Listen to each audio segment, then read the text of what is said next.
Discontinuation,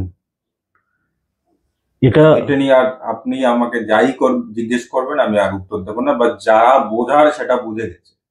আপনার চ্যানেলের মাধ্যমে আমাদের এডুকেশন ডিপার্টমেন্টের যারা যারা আধিকারিকরা আছেন তারা বুঝে গেছেন আমি কি বলার চেষ্টা করছি। কর্মচারীকে বের করলে তাকে ডিসকন্টিনিউশন দেখানো তো দরকার নেই, ইউ আর টার্মিনেটেড, আপনার নামই তো থাকার দরকার নেই, তাহলে ডিসকন্টিনিউড কেন?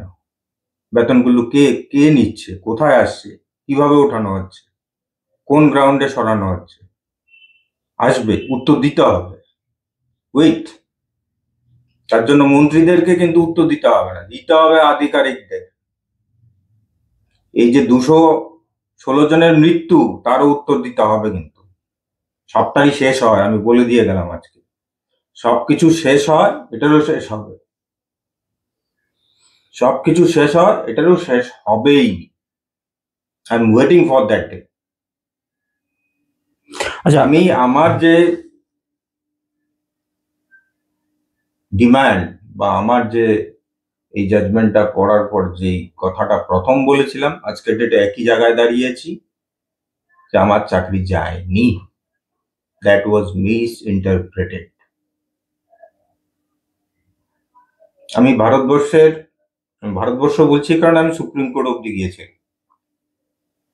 এই যাবৎকালে নাই নাই করে আমি 200 বড় বড় লয়ারের সঙ্গে কথা বলেছি, মোর দেন 200 বলে দিতে পারি, and everybody admit that আমার চাকরিটা যায়নি। But that is a different issue, that আমি এখন অব্দি আমার চাকরিটা ফিরে পাইনি। বাট ইচ এন্ড এভরিবডি, এমন কোনো অ্যাডভোকেট বলেনি আজ অব্দি যে I am saying something lie. Somehow we are not getting justice. That is a different issue.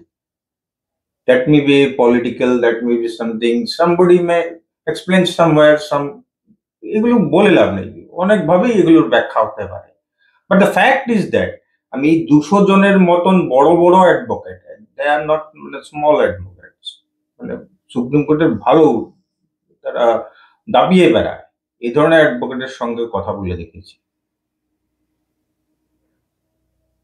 তারা কোনো অ্যাডমিট করেছেন যে না আপনার চাকরিটা যায়নি।